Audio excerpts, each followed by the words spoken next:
Galería de personajes del Oriente Antiguo, tema 14, Nabucodonosor II de Babilonia. Buenos días o buenas tardes, según sea para vosotros, para mí es justo mediodía. Y vamos a intentar hablar de un personaje súper conocido, pero conocido siempre de forma muy esporádica y muchas veces muy dispersa. Al que ya sea un poco sibarita, pues le recomendaría que escuchara también junto o después de esta conferencia, de esta charla, que oyera la ópera Nabucco de Verdi, que dejó aquel va pensiero que es considerado por los italianos prácticamente como un himno nacional. Pero bueno, no voy a hablar ahora de va pensiero ni de Verdi, sino que vamos a hablar de Nabucodonosor.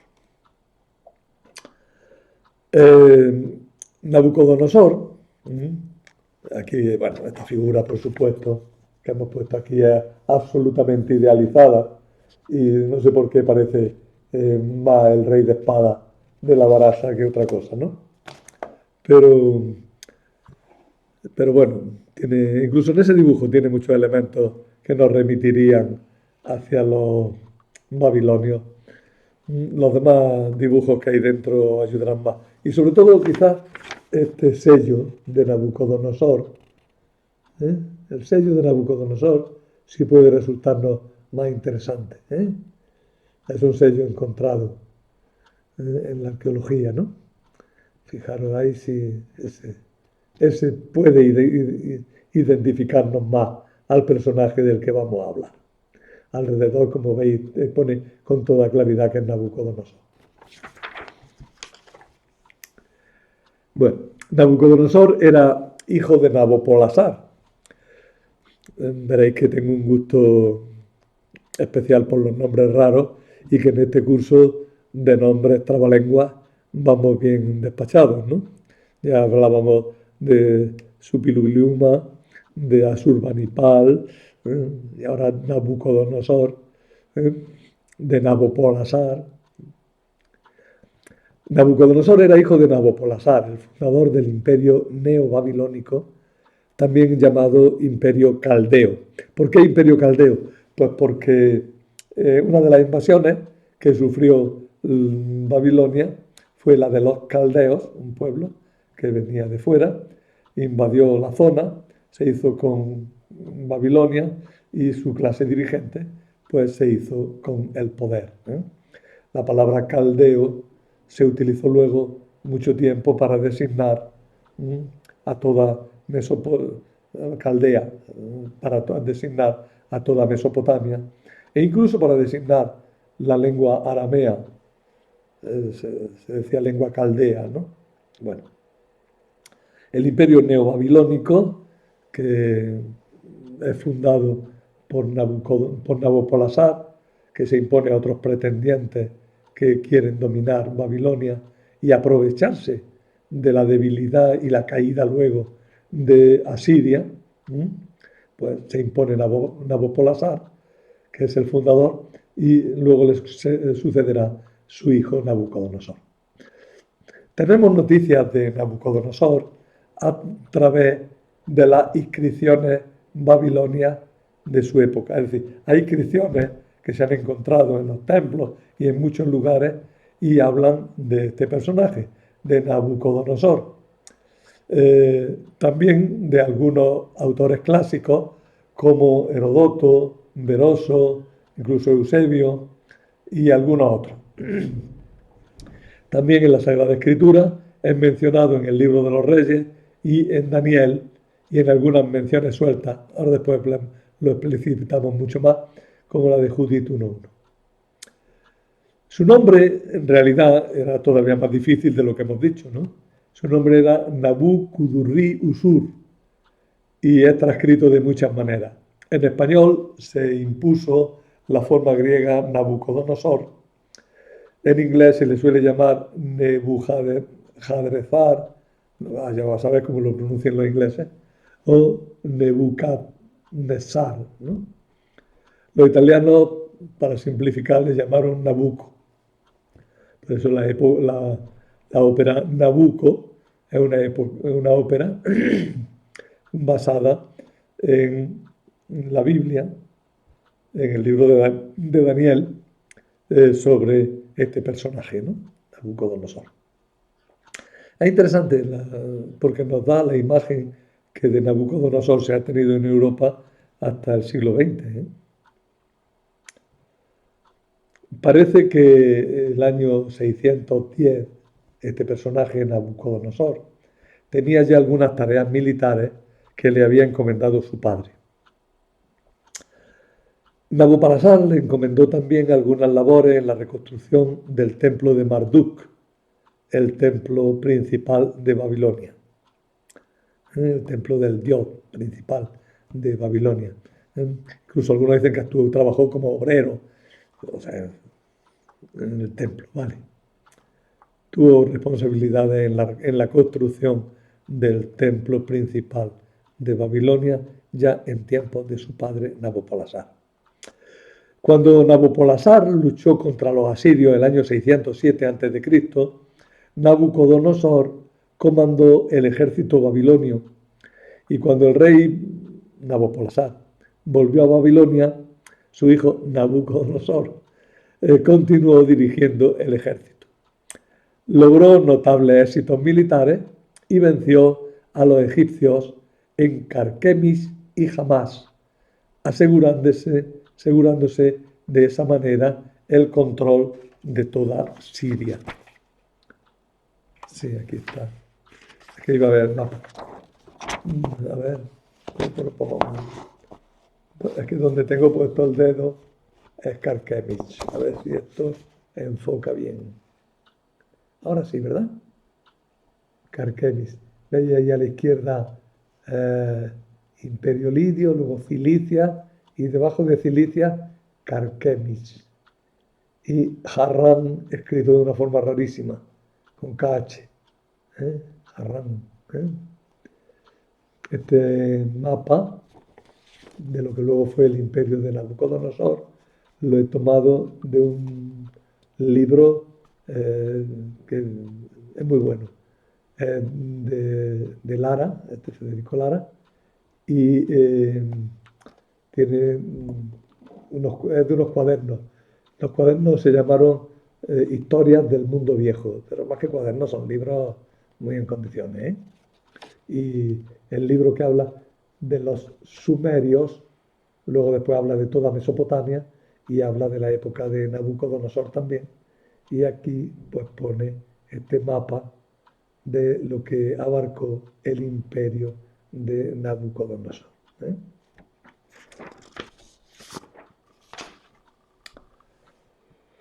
El año 604 a.C. era siempre de 604-605.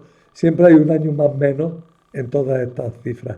Yo lo simplifico siempre y pongo el año que me parece más exacto.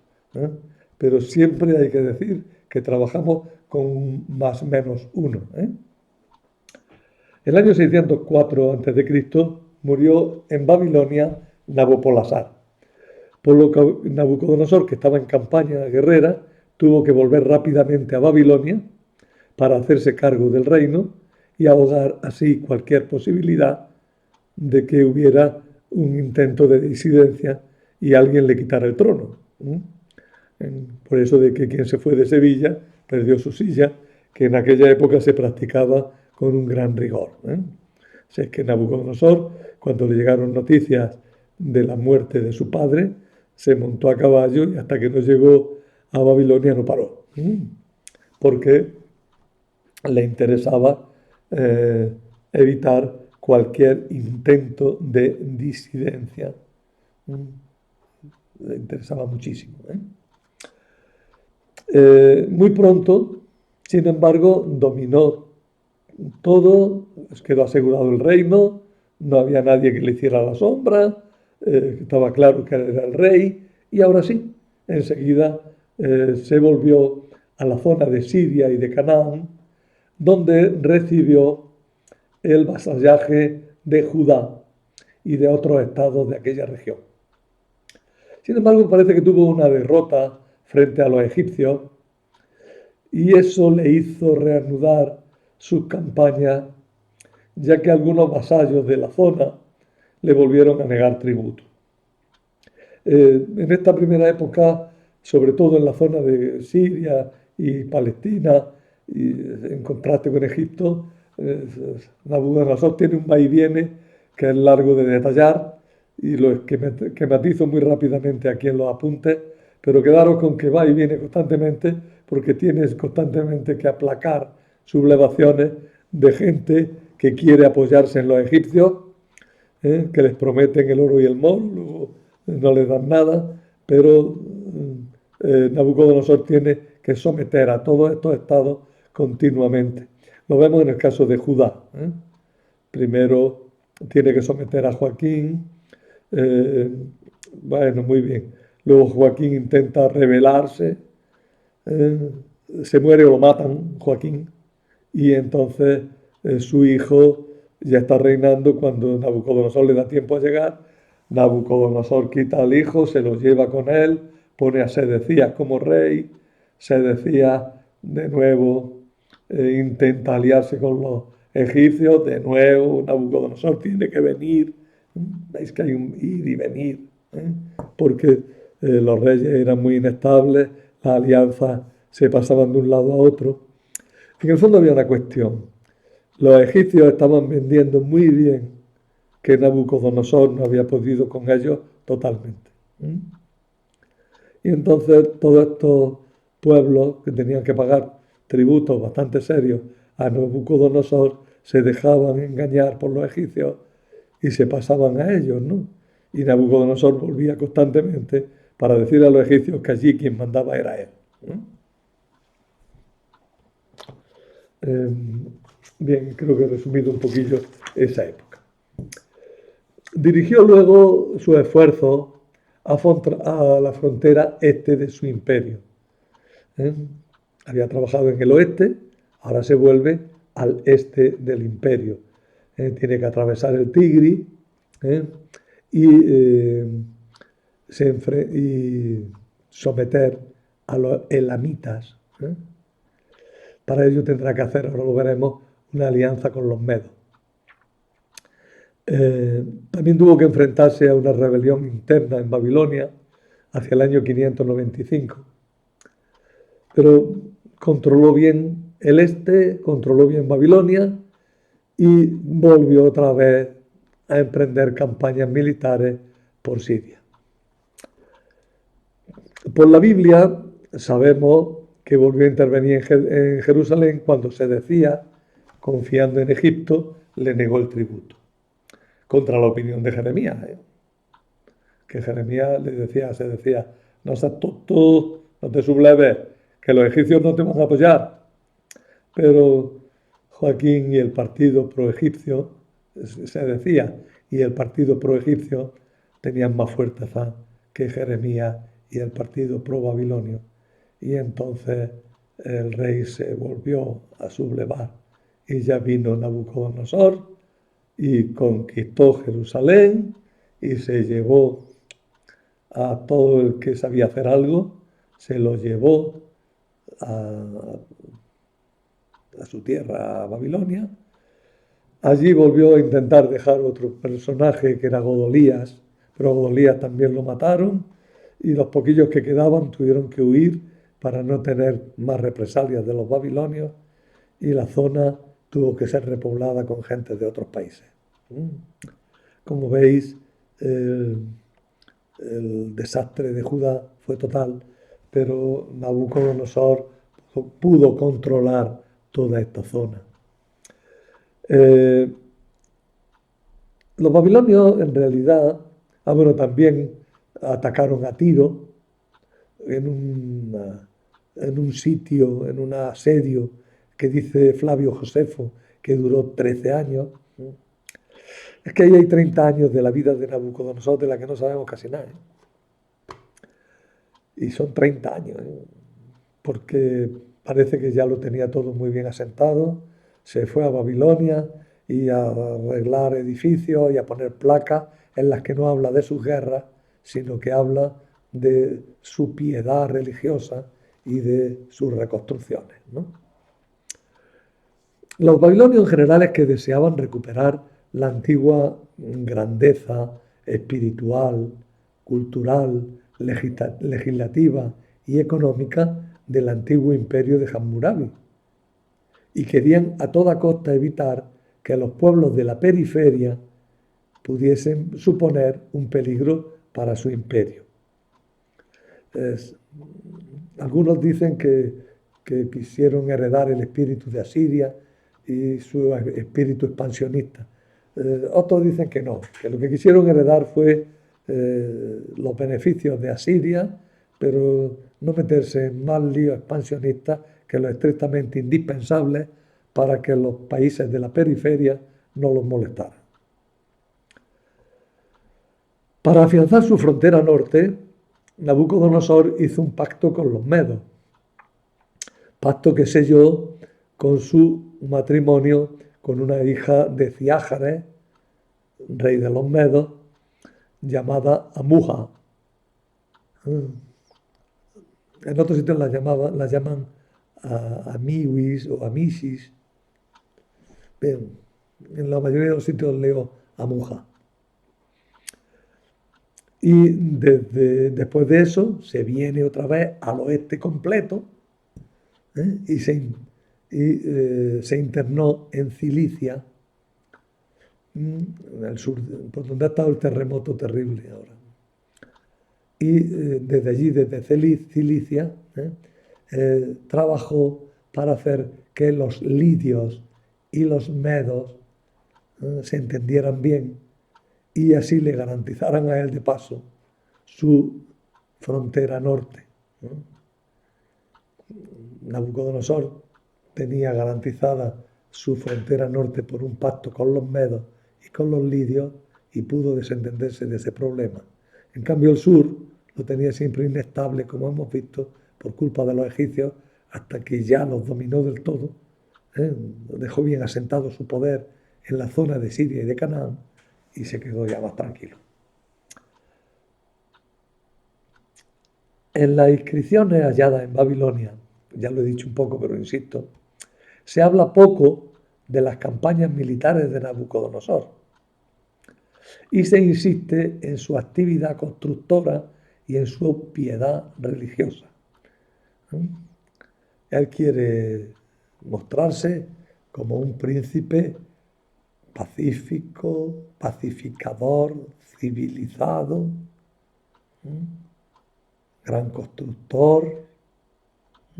Él quiere mostrarse de esa manera, ¿no? Y entonces sabemos que reconstruyó Babilonia y que la embelleció con edificios públicos, con templos y palacios, que completó y extendió las fortificaciones iniciadas por su padre. Babilonia fue rodeada por una doble muralla y entre las dos murallas hubo un espacio que lo habitaron también. Entre las dos murallas, un espacio en el cual incluso él construyó un palacio para sí y habitaron muchos nobles. Eso estaba entre las dos murallas. De todas maneras, si alguien venía contra Babilonia, tendría que pasar la primera muralla y a ellos les habría dado tiempo a refugiarse en el interior de la ciudad. Al final no hizo falta tanto porque cuando llegaron los persas mucho tiempo después para conquistar la ciudad, los mismos babilonios les abrieron las puertas. O sea que tampoco no hicieron falta las murallas, pero eran una garantía, ¿no? Y esas murallas ya las reconstruyó Nabucodonosor.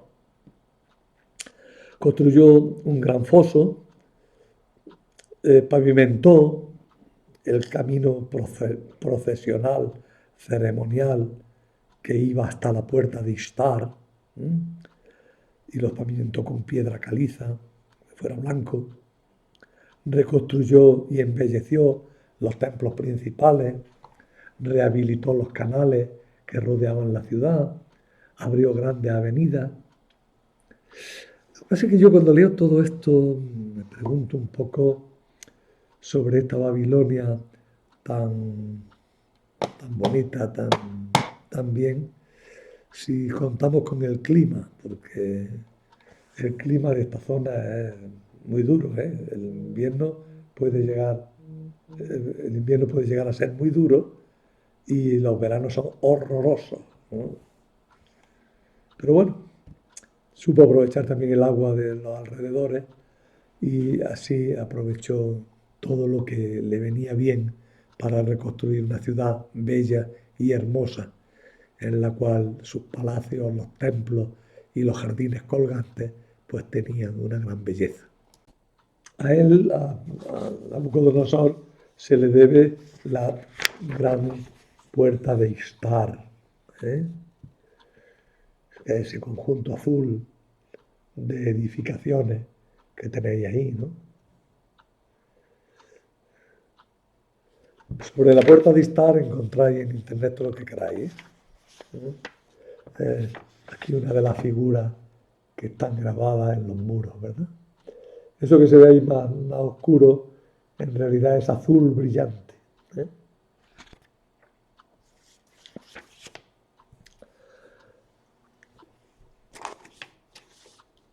A él se le debe, digo, la majestuosa puerta de Istar,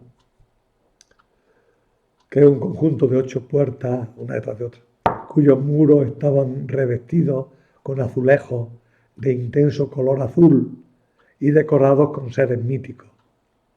A ella llegaba una gran avenida procesional, que ya hemos dicho que la pavimentó con piedra caliza, y daba acceso a una vía que llevaba hasta el gran templo de Marduk. Levantó también 2 fastuosas residencias reales: el Palacio del Sur, donde estaba el Salón del Trono, el harén, las habitaciones del monarca, y el Palacio Norte, que estaba entre las 2 murallas que protegían la ciudad. Era más bien un palacio de verano. No se sabe dónde estaban los famosos jardines colgantes, considerados como una de las 7 maravillas del mundo antiguo.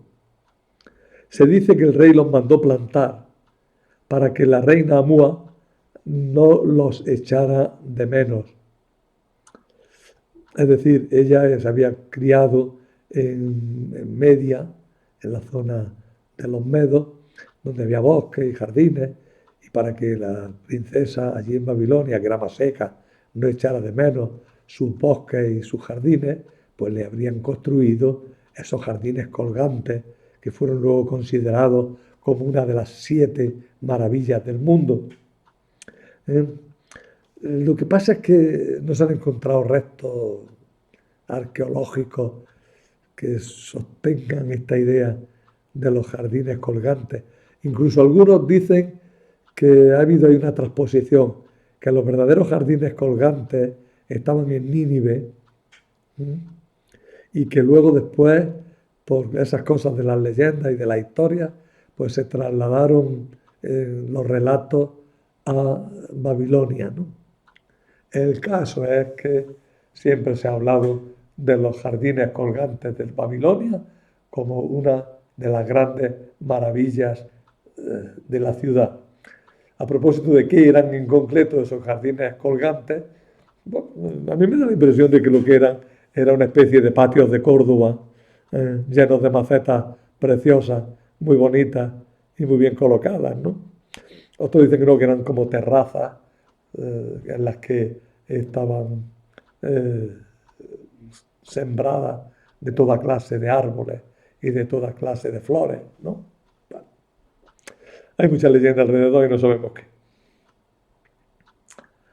Nabucodonosor murió el 7 de octubre del año 562 a.C. y le sucedió su hijo Evil-Merodach. Pero tenemos que hablar de la figura de Nabucodonosor en la Biblia. Pese a lo que se cree, la figura de Nabucodonosor en la Biblia es una figura muy diluida y sale muchas veces, pero no tiene rasgos definidos. Se habla de él en los libros deuteronomistas y del cronista y en los más recientes libros apocalípticos, o incluso se le cita en los profetas, en libros de relatos. Vamos a ir por partes.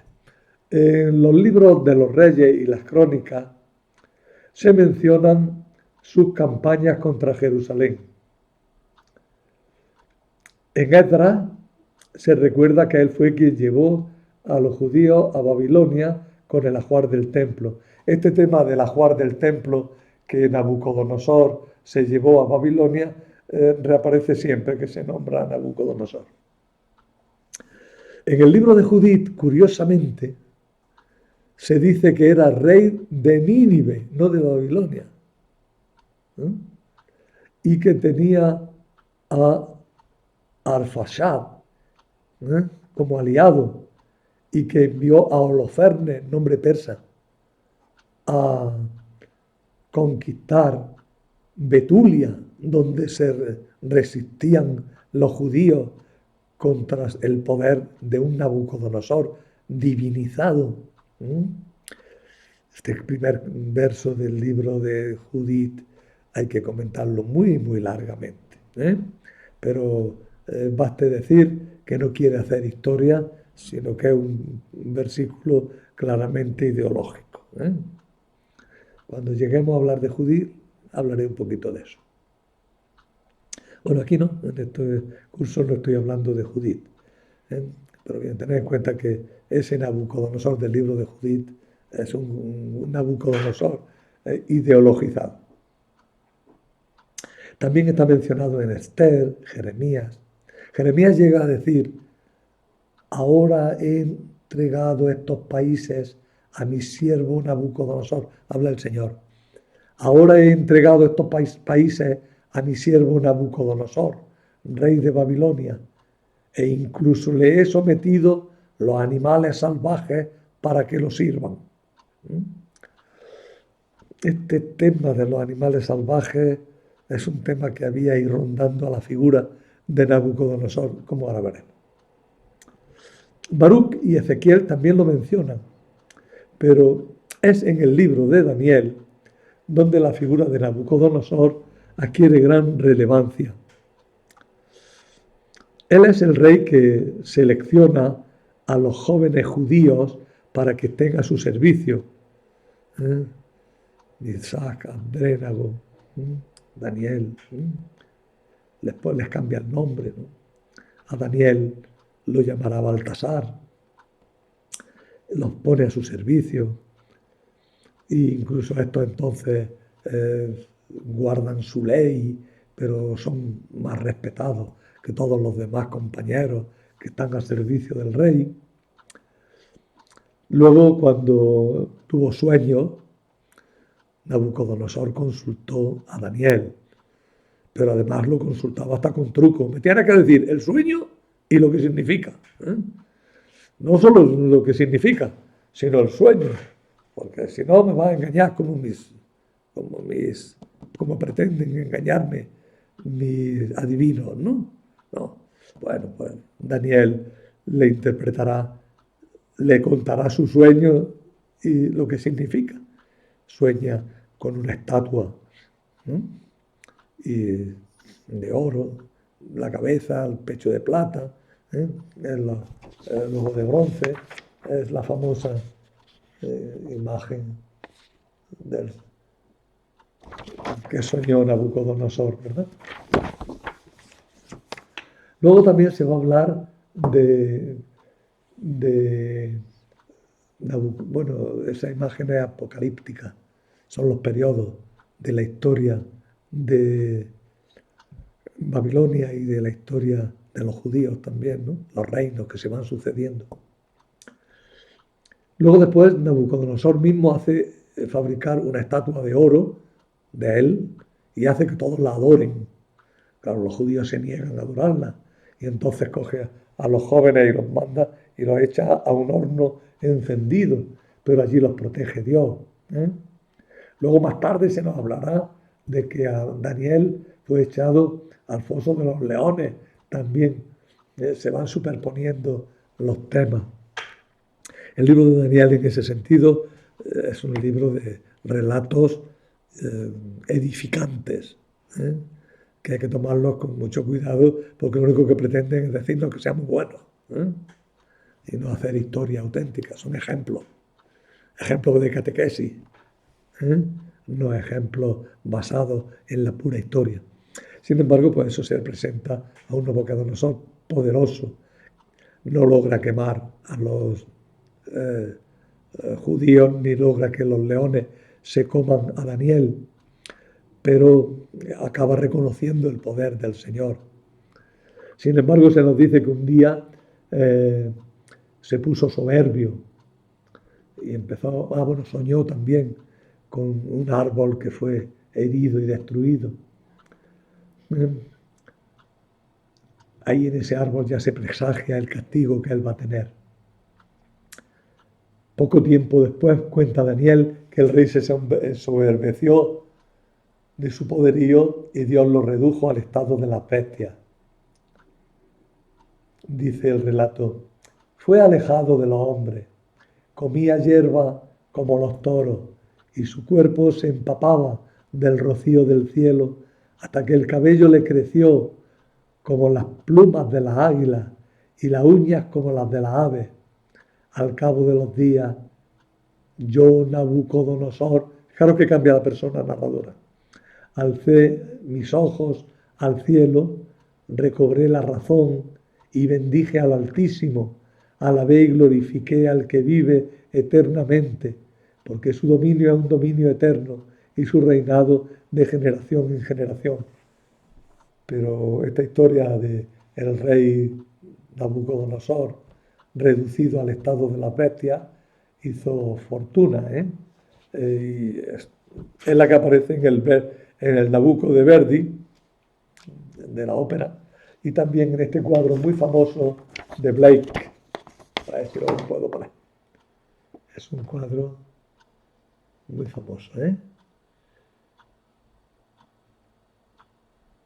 que está ahí, es un hombre, medio bestia, ¿no? Con las garras en los pies, tirado en el suelo. En algunos sitios se pone explícitamente comiendo hierba, ¿no? Bueno, esta leyenda de la humillación de Nabucodonosor no tiene apoyo realmente fuera del relato de Daniel, pero muchos autores afirman que puede estar relacionada con las leyendas que surgieron en torno a un descendiente suyo llamado Nabónido, el último rey de Babilonia, de los caldeos, que dejó Babilonia y se fue a vivir a un oasis del desierto, en el norte de Arabia, cosa que molestó mucho a los babilonios y en especial al clero de Marduk, porque así se hacía imposible celebrar la gran fiesta de primavera de Babilonia, que era la fiesta de Año Nuevo, en la que el rey, ahora explicaré un poquitín, cómo el rey tenía un papel irreemplazable. Pues bien, esta leyenda es posible, este caso de Nabónido, despreciado por los sacerdotes y por los reyes, por el pueblo de Babilonia, generaría quizás leyendas en las que se hablaba de que había dejado Babilonia para irse a vivir como una fiera salvaje al desierto, ¿no? Y eso enriquecido se le pasa al abuelo, se le pasa a Nabucodonosor, que además viene muy bien para mostrar en el libro de Daniel que una persona ensoberbecida en realidad se vuelve a la situación de las bestias. Conviene ahora que hablemos un poquito de la religión de Babilonia. La religión de Babilonia era una religión politeísta, con un panteón muy abundante y complejo, más de 4.000 divinidades con nombre. En este panteón destacaban las divinidades astrales, los astros, y había un gran interés por la creación del universo. Marduk, el dios titular de Babilonia, tenía una relevancia especial. Pero fijaros que tenemos pocas imágenes de Marduk. Prácticamente esta es la única que nos ha llegado, ¿eh?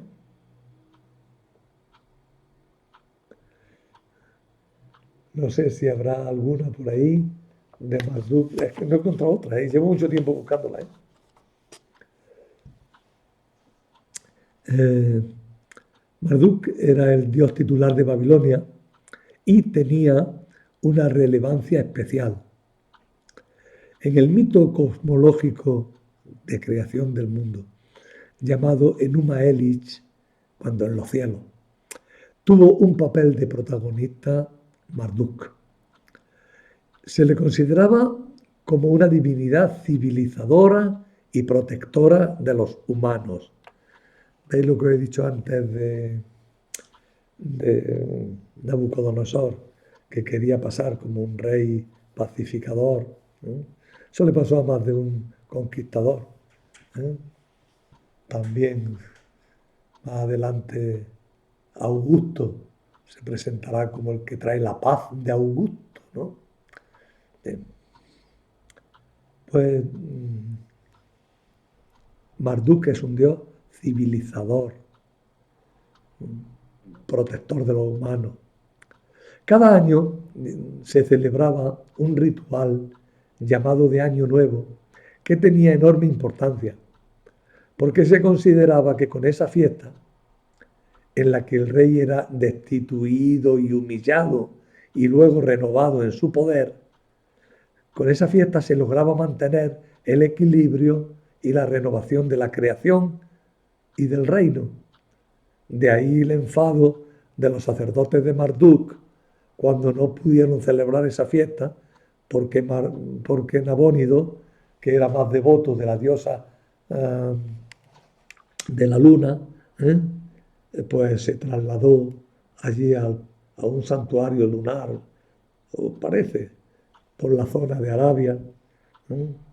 Y porque su madre era una sacerdotisa de la luna. Total, que no quería cuentas con Marduk y se fue. Y entonces los sacerdotes de Marduk, que veían peligrar su prestigio y la importancia de su fiesta, pues odiaron cordialmente a Nabónido, hasta el punto de que cuando Nabónido fue vencido por Ciro, los babilonios no resistieron a la llegada del persa, sino que le abrieron las puertas y lo recibieron como libertador, no como conquistador. ¿Eh? Eso hay que tenerlo en cuenta y lo veremos cuando hablemos de Ciro, que creo que va a ser la próxima clase. He modificado un poco el plan de estos temas, pero ya lo veréis. Otros dioses importantes. Bueno, a este se le llamaba Bel, a Marduk se le llamaba también Bel, igual que Baal, el Señor. Baal significa Señor. Por eso los dioses principales de los cananeos se les llamaban los Baales. Baal, el dios principal de los cananeos. Y Bel, que es lo mismo, es el dios principal de Babilonia, el Señor, y se le llamaba así a Marduk. Era venerado en el templo llamado Esagila, junto a una diosa consorte llamada Zarpanitu. Otras divinidades muy importantes de Babilonia eran Anu, dios del cielo, Enlil, dios de los vientos, Ea, padre de Marduk, pero había sido desbordado por Marduk, Sin, la luna masculino, la luna diosa masculina, que luego evoluciona a femenina. En otros sitios, bueno, sí, en general pasa de masculina a femenina, ¿no? con todo el problema del patriarcado. Eso Robert Graves, en sus mitos sobre la diosa blanca, lo desarrolla mucho, ¿no? Bueno, pues Sin, la luna, un dios masculino. Shamash, el sol. No extrañéis tanto de la luna masculino que en alemán se dice precisamente en masculino la luna, ¿eh? Y en femenino el sol. O sea que le han cambiado. Ishtar era muy venerada en Babilonia, ¿eh? Ishtar, la puerta de Ishtar. Era la diosa del amor y de la guerra. Nabucodonosor. Nabú era el dios de la sabiduría, se le consideraba hijo de Marduk. Los templos eran amplios y destacaban como espacios sagrados los zigurats, pirámides escalonadas destinadas al culto astral. Se han encontrado muchos restos de zigurats. Entonces que como los construían fundamentalmente con ladrillos, o mejor con adobe, ¿no? Pues los adobes se han derretido y han formado una masa y todo el zigurat es una colina, es un tel, ¿no? Y la forma del zigurat se saca a tranca y barranca. El clero era muy diferenciado en numerosas clases y categorías. En algunos templos había hieródulas, prostitutas sagradas, prostitutas cultuales que participaban en los cultos de fertilidad, el beneficio de su servicio, entre comillas, pues se destinaba al templo. Sus hijos tenían un nivel alto en consideración porque se les consideraba hijos de los dioses.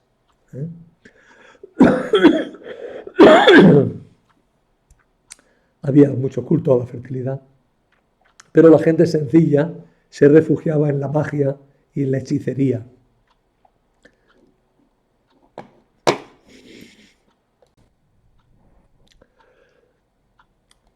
La gente sencilla, digo, se refugiaba en la magia, en la hechicería, y buscaban con mucho interés la adivinación y la astrología. En cuanto a literatura, conocemos muchos himnos religiosos de Babilonia, como el himno a Shamash, al sol, el himno a Nabu, relatos mitológicos entre los que destacaron los referentes a Gilgamesh, que abría nuestro curso, el primer tema que dimos, y al diluvio, como el poema de Atrahasis. También fueron muy importantes diversos textos sapienciales, como el Ludul Bel-Nemer, el diálogo entre el Señor y su siervo, la Teodicea babilónica. Hay mucho de sabiduría, mucha literatura de sabiduría en Babilonia, que fue conocida luego por los judíos e influyó también de una manera o de otra en la Biblia. En ciencia y técnica, los babilonios consiguieron un buen avance en las matemáticas, eran buenos matemáticos. Empleaban el sistema sexagesimal, no el sistema decimal. Y se numeraban en base 6. Conocieron las operaciones aritméticas básicas, también la potenciación, los radicales, trabajaron con ecuaciones, fueron muy avanzados en la geometría. Se dice, aquí lo he puesto como seguro, pero conocían el teorema de Pitágoras tiempo antes de que existiera Pitágoras, pero es posible porque a Pitágoras es que se le aplica. Y bueno, ha vuelto a llamar el teléfono. Perdonadme, que es inevitable. Estaba diciendo que en la ciencia y en la técnica, sobre todo en matemáticas, pues habían trabajado con el teorema de Pitágoras, aplicándolo a agrimensura y a ingeniería militar. También tuvieron amplios conocimientos de astronomía. Conocían 5 de los planetas, los que se ven, y tenían estudios detallados sobre el planeta Venus. La astronomía se desarrolló principalmente como astrología. A ellos la verdad es que los astros les interesaban como divinidades y como los que gobiernan el mundo, ¿no? O sea que era un estudio teológico de los astros, ¿eh? Pero claro, eso supuso también algunos conocimientos científicos que fueron importantes, ¿no? Por eso, pues, crearon un zodiaco, ¿eh? Que todavía lo mantenemos, con 12 influencias propicias o aciagas, y todavía pues la gente dice yo soy Piscis, yo soy Acuario, ¿eh?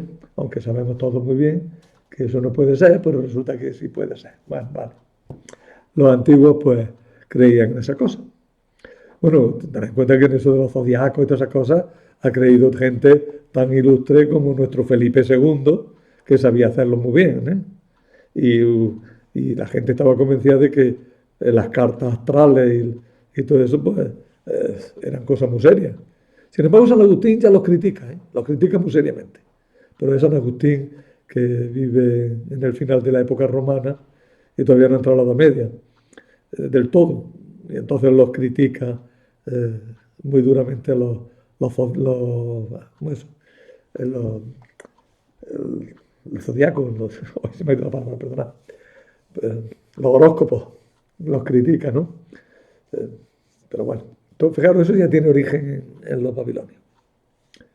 La medición del tiempo pues se basó en un calendario lunar combinado con otro solar. Todavía nosotros tenemos 60 minutos cada hora, ¿no? 12 también es un submúltiplo de 60, o sea, un submúltiplo no, un divisor de 60, 12 por 5. ¿No? Eh, el tiempo nosotros todavía dependemos en gran parte de los babilonios. ¿Mm? La medición del tiempo se basó en un calendario lunar combinado con otro solar. Y luego tenían un complejo sistema de medida y pesa, también sexagesimal. Fabricaron el vidrio, supieron extraer el hierro, fabricar el bronce, tuvieron eficaces técnicas pesqueras y agrícolas. Es decir, los babilonios aportaron mucho, ¿no? Quizás de Babilonia es lo que menos se suele hablar, pero bueno, también se habla mucho. Aportaron la idea de Estado, ¿eh? Que ya venía de lejos, pero de la Babilonia más anterior, ¿eh? De la Babilonia de los primeros siglos, de Hammurabi, de antes incluso, de Sargón de Akkad, y de los Patesi, de todos aquellos, ¿no? Toda esa zona de Mesopotamia pues aportó una idea de Estado muy importante, ¿no? Y ciudad-estado, ¿no? Egipto también colaboró con esa idea. Bueno, y nada más, perdonad las interrupciones y los pequeños enganches difíciles que ha habido, pero creo que en general el tema ha tenido cierta coherencia, o eso he pretendido. Nada más. El próximo día creo, porque he quitado el tema que tenía sobre Baltasar, porque ya no me quedaba más que decir de los babilonios, bueno, quedaría todo lo que quiera, pero Baltasar no me parecía una figura que aportara gran cosa ahora mismo. Y voy a hablar de Ciro el Grande, ¿eh? El rey de los persas, ¿no? Nada.